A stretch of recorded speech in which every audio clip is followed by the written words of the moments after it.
Bonjour, on est le 18 mai, il est 10h09. Bon, voilà, je voulais vous montrer un petit peu un nouvel exemple de ce qu'on voit grâce au volume profile. Euh, donc on commence par le 15 minutes là. Bon, on est en MES, hein, donc en Standard & Poor's micro, en futur. Et je vous montre ici.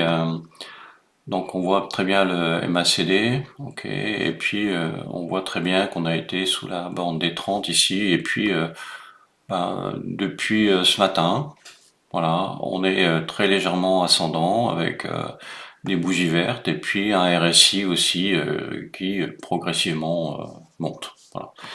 Alors c'est assez étonnant, je dirais qu'on pourrait appeler ça quasiment une divergence entre la politique et les cours, parce que quand on entend à nouveau pour la deuxième ou troisième fois, on va écraser l'Iran, raser l'Iran.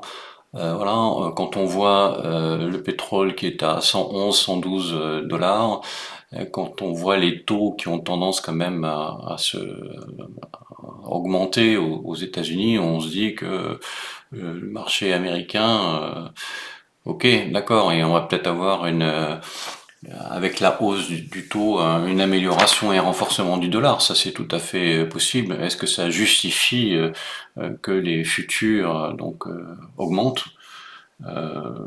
C'est quand même assez étonnant.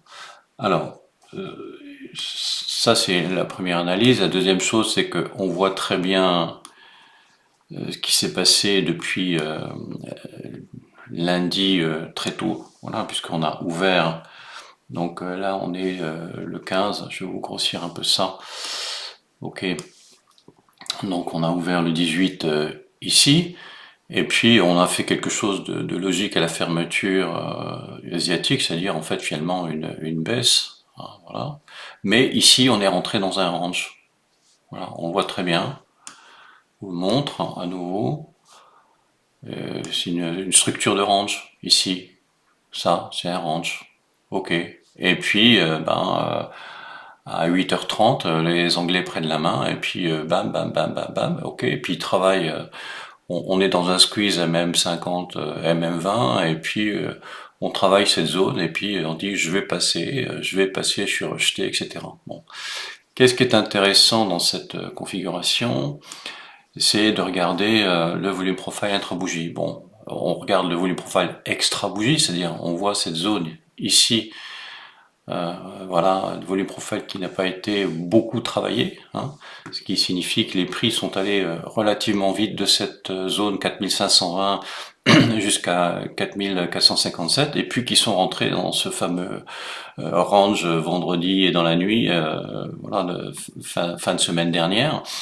Et puis là, cette zone qui correspond à ça ici là, ok, ben finalement elle a cassé. Voilà, elle a cassé, elle est rentrée à nouveau dans cette zone assez rapide de descente, et là on est dans une espèce de stabilisation. Bon, ok, ça c'est le volume profile euh, latéral. Maintenant, quand on regarde le intra-bougie, et ça c'est aussi très intéressant à regarder et comprendre aussi comment ça fonctionne.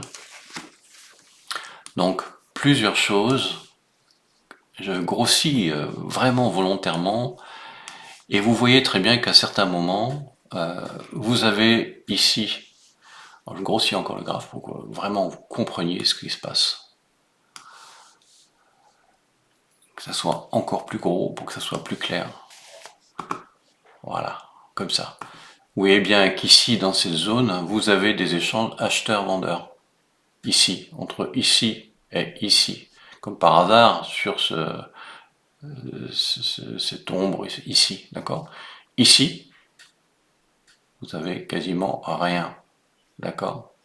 Donc vous avez eu des échanges dans cette zone, et puis à la sortie de cette bougie positive ici, on est rentré ici, on a fait une descente avec quasiment rien, en bout de course, en bout de course,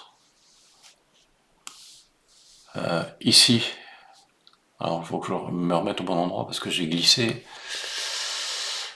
ouais, c'est celle-ci, c'est celle-ci. En bout de course ici, là, rouge ici, pas classique du tout, mais vraiment pas classique du tout. Des vendeurs ici qui se sont fait piéger et qui considéraient qu'ils allaient continuer, d'accord?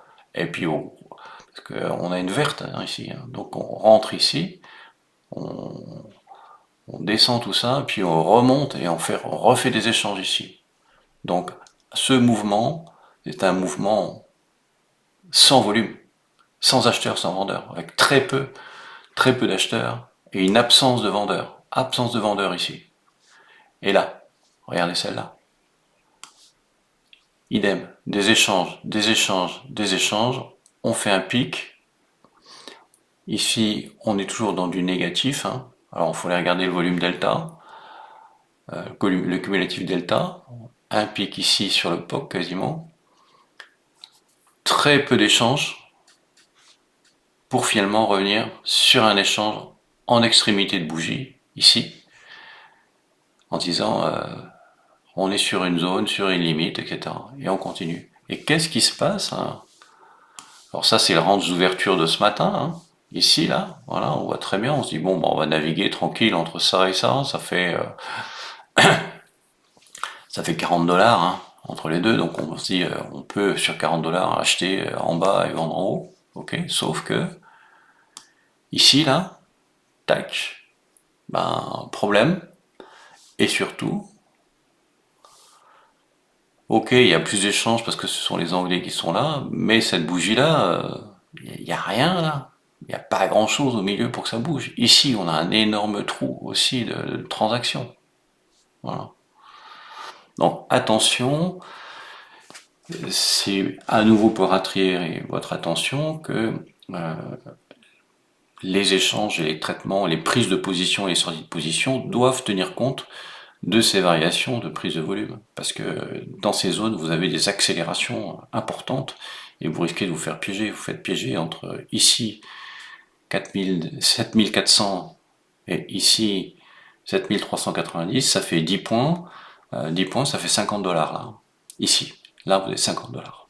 Ok. Bon, voilà, j'espère que ça vous montre un peu l'intérêt du volume profile. Allez, bon trade.